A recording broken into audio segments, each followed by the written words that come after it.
Ayat 24a. Tetapi supaya kamu tahu bahwa di dunia ini anak manusia berkuasa mengampuni dosa. Terima kasih. Mazmur 145 ayat 3. Besarlah Tuhan dan sangat terpuji, dan kebesarannya tidak terduga. Terima kasih. Lukas 5 ayat 24a.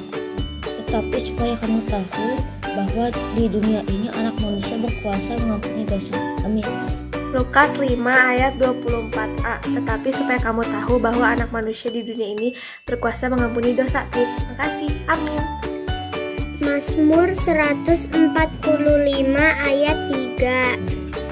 Besarlah Tuhan dan sangat terpuji, dan kebesarannya tidak terduga. Terima kasih. Mazmur 145 ayat 3. Besarlah Tuhan dan sangat terpuji, dan kebesarannya tidak terduga. Bye-bye. Lukas 5 ayat 24a. Tetapi supaya kamu tahu bahwa di dunia ini anak manusia berkuasa mengampuni dosa. Mazmur 145 ayat 3. Besarlah Tuhan dan sangat terpuji, dan kebesarannya tidak terduga. Terima kasih. Lukas 5 ayat 24a. Tetapi supaya kamu tahu bahwa di dunia ini anak manusia berkuasa mengampuni dosa. Terima kasih. Mazmur 145 ayat 3. Besarlah Tuhan dan sangat terpuji, dan kebesarannya tidak terduga. Dadah. Mazmur 145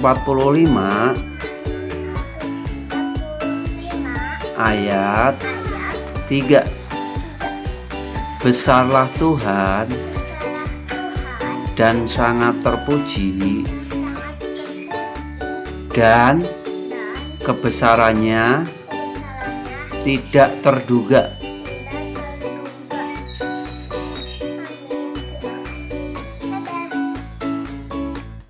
Mazmur 145 ayat 3. Besarlah Tuhan dan sangat terpuji, dan kebesarannya tidak terduga. Terima kasih. Amin.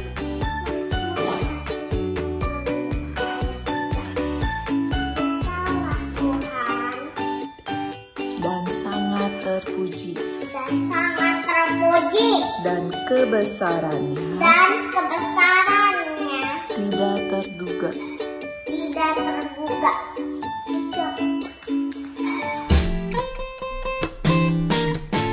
Shalom, selamat pagi adik-adik Victory Kids. Selamat pagi, ini ada kakak siapa ya? Siapa ya? Ada yang tahu nggak adik-adik ini kakak siapa? Siapa ya? Kak Viena. Oh iya benar, Kak Viena. Kak Viena tuh soalnya jarang nyanyinya bareng-bareng, dia selalu sendiri aja adik-adik. Sekarang lagi bareng-bareng sama Kak Sarah nih. Ya nggak Kak? Nah sekarang hari apa ya? Hari Minggu. Nah betul, ini betul-betul jawaban Kak Vena betul. Nah adik-adik, hari ini hari Minggu kita mau sama-sama beribadah. Sebelumnya kita mau memuji dan menyembah Tuhan. Adik-adik udah semangat kan? Yuk kita bangkit berdiri, kita mau nyanyiin satu buah pujian, jagalah hatimu terhadap dosa. Oke? Musik.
Adik-adik biar makin semangat. Nah adik-adik, sekarang kita mau mendengarkan firman Tuhan. Tapi sebelumnya kita mau memuji Tuhan dulu ya. Kita mau menyembah Tuhan. Kita mau siapkan hati kita. Kita mau lebih serius lagi untuk menyembah Tuhan. Biar Tuhan yang mengurapi kita, Tuhan yang tolong kita supaya kita bisa mengerti apa yang mau Tuhan katakan kepada kita lewat firman Tuhan hari ini. Kita akan nyanyikan satu buah pujian. Firman-Mu pelita bagi kakiku. Firman-Mu pelita bagi kakiku, terang bagi jalanku.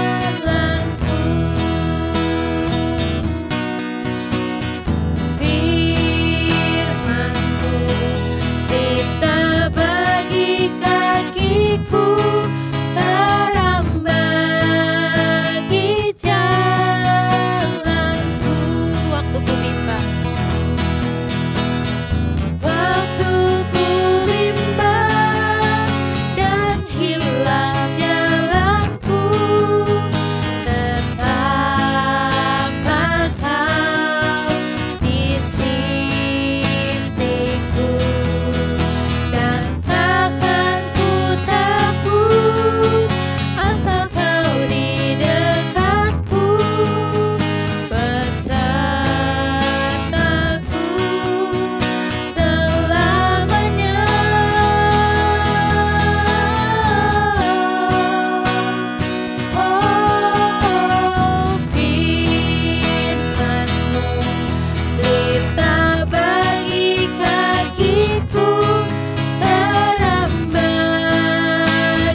selamat pagi anak-anak semua. Senang sekali ya, hari ini kita boleh berjumpa kembali dalam kebaktian Victory Kids untuk anak Madya dan Tunas, khusus untuk kalian.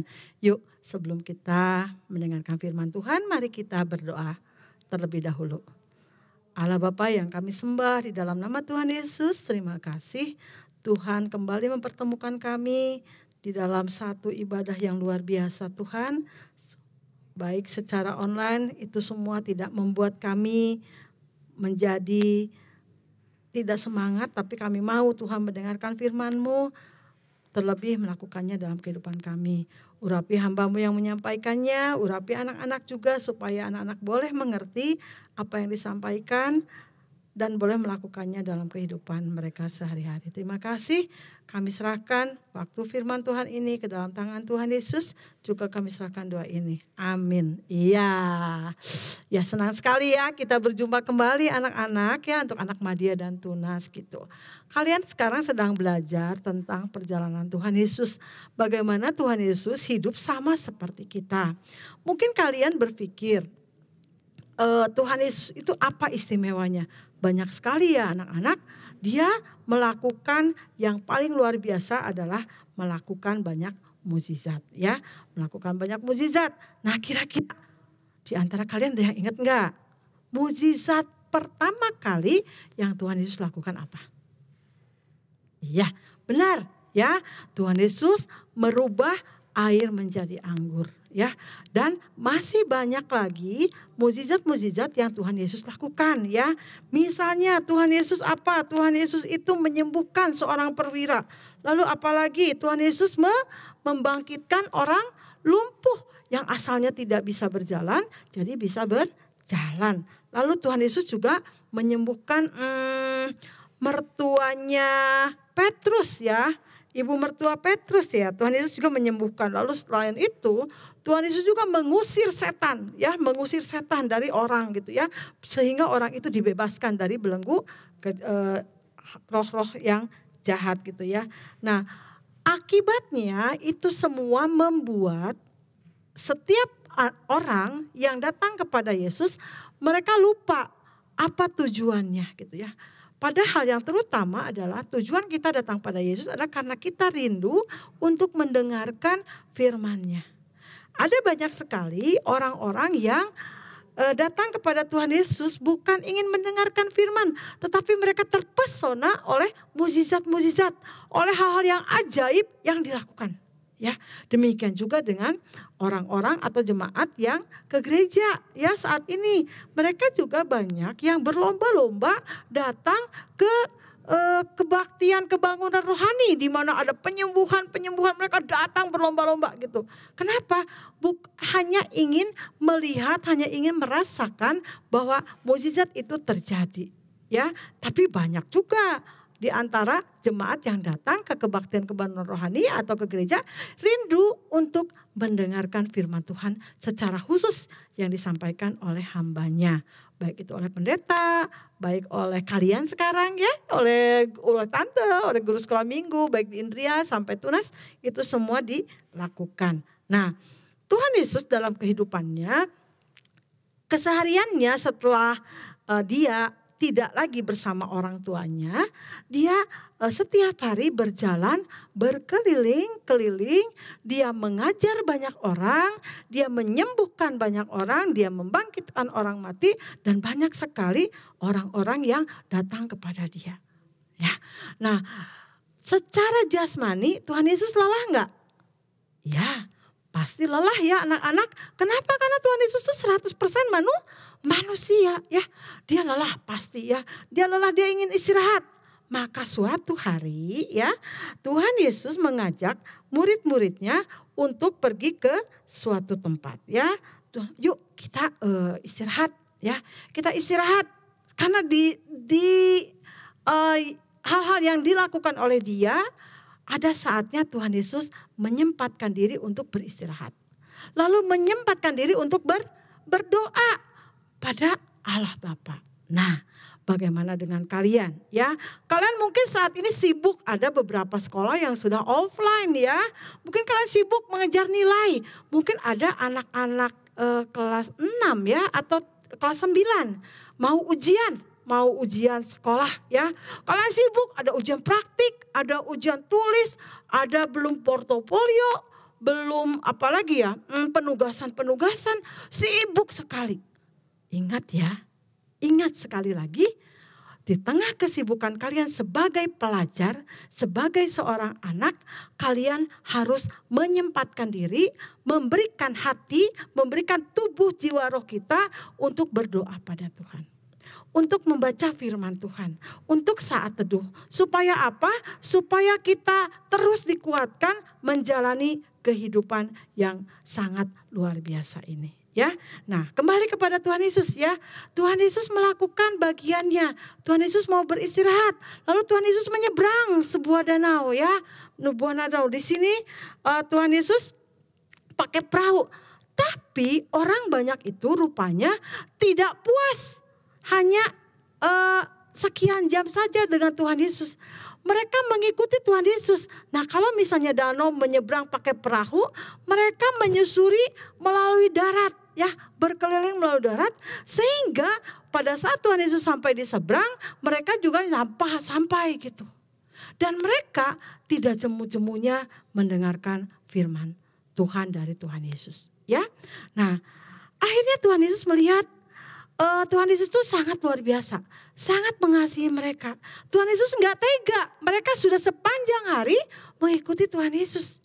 Ya, Tuhan Yesus sangat mengasihi mereka, sama juga Tuhan Yesus mengasihi kamu, mengasihi tante, mengasihi mama, papa. Dengan cara apa? Dengan cara dia yang sudah lahir di kandang binatang. Ya, lalu dia hidup, lalu dia menjalani kehidupannya dan suatu hari dia disalibkan, mati disalibkan, ya, lalu dikuburkan. Dan pada hari yang ketiga Tuhan Yesus bangkit di antara orang mati, ya, di antara orang mati, ya, dan sekarang sedang menyediakan tempat buat kamu dan buat tante yang sudah percaya kepada Tuhan Yesus. Demikianlah kasih Tuhan Yesus kepada kita, ya. Demikian juga kasih Tuhan Yesus kepada orang-orang. Tuhan Yesus melihat orang-orang itu sangat lelah, ya, sangat lelah. Lalu Tuhan Yesus bilang pada murid-muridnya, ya, pada murid-muridnya. Tuhan Yesus katakan, murid-muridnya lihat gini, Tuhan atau guru suruh murid-murid itu, suruh orang-orang itu pulang. Udah sore. Karena Tuhan Yesus mengasihi orang-orang itu, lalu Tuhan Yesus bilang begini, jangan pulang, kamu harus memberikan mereka makan. Karena mereka sudah sepanjang hari, mereka nggak sempat makan, ya, mereka nggak sempat makan. Lalu murid-muridnya bilang, aduh Tuhan, dari mana harus memberikan makanan kepada mereka? Ya, dari mana? Kenapa? Karena kalau kita punya uang sekian ratus dinar pun tidak cukup untuk memberi roti untuk mereka semua. Ya, untuk mereka semua. Lalu setelah itu Tuhan Yesus bilang, aduh, Tuhan Yesus tahu sebenarnya apa yang harus mereka lakukan. Tetapi Tuhan Yesus ingin tahu sejauh mana murid-murid itu bereaksi, ya, melakukan sesuatu untuk mengasihi orang-orang itu, ya, untuk mengasihi orang-orang itu.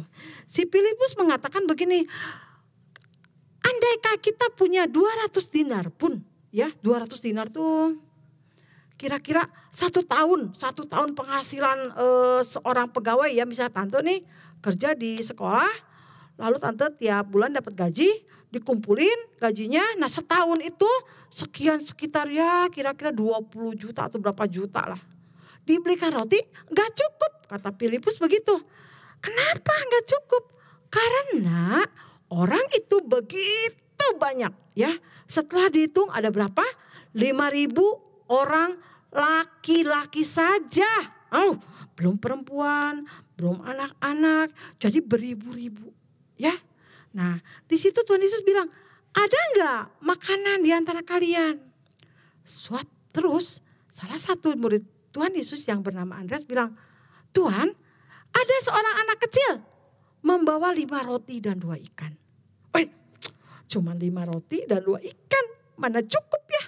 Tetapi Sekali lagi Tuhan Yesus kita luar biasa. Tuhan Yesus kita mau mengadakan mukjizat yang luar biasa. Ya, Tuhan Yesus bilang, ayo bawa ke sini roti itu. Lalu setelah itu rotinya sama ikannya didoakan oleh Tuhan Yesus. Setelah doa pada Bapaknya, lalu Tuhan Yesus memecah-mecahnya. Setelah ada satu keranjang, bagikan. Yang luar biasa adalah roti itu gak habis-habis. Dibagikan, gak habis. Yang ikan juga dihabiskan, gak habis. Terus. Sampai semua orang yang hadir di situ kenyang. Ya, mereka kenyang. Lalu Tuhan Yesus bilang begini, kumpulkan roti-roti yang belum dimakan. Dikumpulkan sampai sisa 12 bakul ya. 12 bakul, 12 keranjang mungkin besar sekali ya.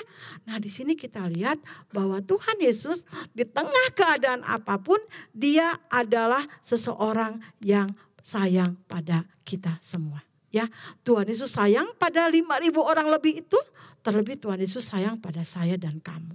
Ya, sekali lagi kesibukan seperti apapun, mari kita melihat teladan Tuhan Yesus yang menyediakan waktunya. Walaupun sudah menyediakan waktunya di tengah pelayanan dia, di tengah kelelahan dia, Tuhan Yesus tetap melayani orang-orang itu. Kenapa? Karena Tuhan Yesus sangat mengasihi semua orang. Ya, mungkin kamu dulu waktu di Indria pernah dengar lagu ini. Yesus sayang semua. Yesus sayang semua. Semuanya itu sayang mama, sayang papa, sayang siapa? Sayang adik dan kakak. Sayang kamu dan saya. Sayang semua. Itulah Tuhan kita, Tuhan Yesus. Ya, jadi kesimpulannya, di dalam setiap kehidupan kita, di dalam setiap kegiatan kita, mari kita senantiasa datang kepada Tuhan Yesus. Kenapa? Karena Tuhan Yesus adalah Tuhan yang luar biasa. Seperti yang ada di dalam Yohanes 6 ayat 35. Ya, Tuhan Yesus mengatakan begini, ini akan menjadi ayat emas kita ya. Kata Yesus kepada mereka, akulah roti hidup. Barang siapa datang kepadaku, ia tidak akan lapar lagi. Barang siapa percaya kepadaku, ia tidak akan haus lagi. Ya, itu yang Tuhan Yesus katakan. Jadi, sepintar apapun kamu di SD, di SMP, kalau tanpa Tuhan Yesus, kalian akan selalu merasa kekurangan. Jadi yang pertama yang harus kalian lakukan adalah datang kepada Tuhan Yesus. Karena apa? Karena Tuhan Yesus adalah roti hidup. Ya, dia sendiri yang mengatakan akulah roti hidup. Barang siapa datang kepada Tuhan Yesus, kita tidak akan lapar lagi. Bukan lapar soal makanan jasmani, tetapi kita akan dipuaskan secara rohani. Ya, demikian firman Tuhan. Biarlah ini boleh menjadi berkat buat kita semua. Sekali lagi, ayat emasnya ada di Yohanes 6 ayat 35. Jangan lupa ya, kalian belajar ya, kalian menghafal ya, bukan untuk belajar ayat emas, bukan untuk om dan tante, bukan untuk kakak dan cici dan siapa, tetapi untuk kalian, untuk menguatkan. Begitu kalian ingat ayat emas, begitu kalian ayat firman Tuhan, pada saat kalian sedih, waduh, Tuhan Yesus yang hiburkan. Ya, oke, kita mau berdoa. Mari kita berdoa. Allah Bapa yang kami sembah dalam Tuhan Yesus, terima kasih Tuhan sudah memimpin kami dalam mendengarkan firman Tuhan. Mari Bapa, biar kami boleh sama seperti Tuhan Yesus tetap melakukan bagian kami di dalam kehidupan kami sebagai pelajar. Tuhan juga akan memberikan kesempatan bagi kami untuk kami mendahulukan hal-hal yang berkaitan dengan firman-Mu. Ajar anak-anak Tunas dan Madia untuk mereka boleh melakukan saat teduh, untuk mereka boleh merenungkan firman Tuhan, terlebih mereka berdoa berkomunikasi dengan Tuhan. Berdoa untuk anak kelas 6 dan kelas 9 Tuhan, mereka yang akan menghadapi ujian atau ada yang sudah menghadapi ujian, biar Tuhan akan berkati. Dalam masa depan mereka memilih SMP atau SMA, biar Tuhan akan berikan yang terbaik. Terima kasih Tuhan, kami serahkan, sebentar kami akan berpisah, biar Tuhan akan sertai kami semua sehingga Engkau pertemuan kami pada minggu depan untuk kami boleh mendengarkan kembali firman Tuhan, bersekutu dengan yang lain. Terima kasih Tuhan, kita akan menerima berkat Allah. Marilah kita menerima berkat dari Allah Bapa, kasih karunia, damai sejahtera dan sukacita dari Tuhan Yesus dan persekutuannya Roh Kudus dari saat ini sampai Maranatha. Tuhan Yesus datang kedua kali menjemput kita semua. Amin. Oke, selamat pagi. Sampai jumpa di yang akan datang.